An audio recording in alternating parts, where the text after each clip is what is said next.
স্থানীয় সরকার পরিচালিত হবে নির্বাচিত প্রতিনিধিদের মাধ্যমে, কিন্তু আমরা বিস্ময়ের সঙ্গে এবং দুঃখ নিয়ে লক্ষ্য করলাম একটি নির্বাচিত সরকার ক্ষমতায় আসবার পরপরই স্থানীয় প্রশাসনগুলোতে প্রশাসক নিয়োগ করেছে।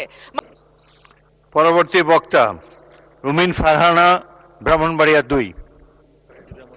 মাননীয় স্পিকার, আপনাকে ধন্যবাদ। মাননীয় স্পিকার, দীর্ঘদিন পর্যন্ত এই দেশে কোনো নির্বাচন হয় নাই। মানুষ তাদের পছন্দের প্রতিনিধি নির্বাচন করতে পারে নাই। জাতীয় নির্বাচন থেকে শুরু করে স্থানীয় পর্যায়ে নির্বাচন পর্যন্ত প্রত্যেকটি নির্বাচন ছিল কারচুপিপূর্ণ। সে কারণেই একবার সংসদে আমি মজা করে বলেছিলাম, সুষ্ঠু হয়েছে নির্বাচন, ভোট দিয়েছে প্রশাসন, তাকিয়েছিল জনগণ, এর নাম বাংলাদেশের নির্বাচন।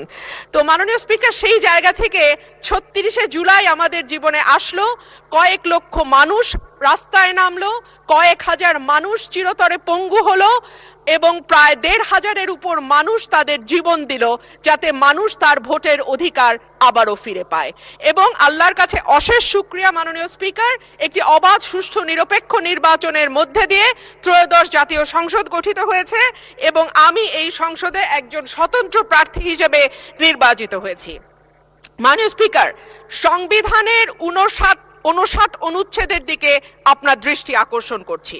সংবিধানের 59 অনুচ্ছেদ বলছে, নির্বাচিত ব্যক্তিদের সমন্বয়ে গঠিত প্রতিষ্ঠান সমূহের উপর প্রজাতন্ত্রের প্রত্যেক প্রশাসনিক একাংশের স্থানীয় শাসনের ভার থাকিবে।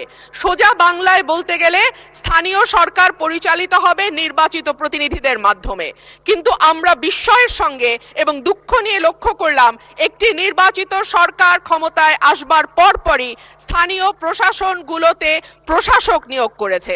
মাননীয় স্পিকার, যখন শেখ হাসিনা পালিয়ে গেল তখনকার পরিবর্তিত পরিস্থিতিতে অন্তর্বর্তীকালীন সরকার প্রশাসক নিয়োগ দিতে বাধ্য হয়েছিল, কারণ আমরা দেখেছি ইউনিয়ন পর্যায়ে, উপজেলা পর্যায়ে চেয়ারম্যান বা মেম্বার যারা ছিল তারাও পালিয়ে গেছে।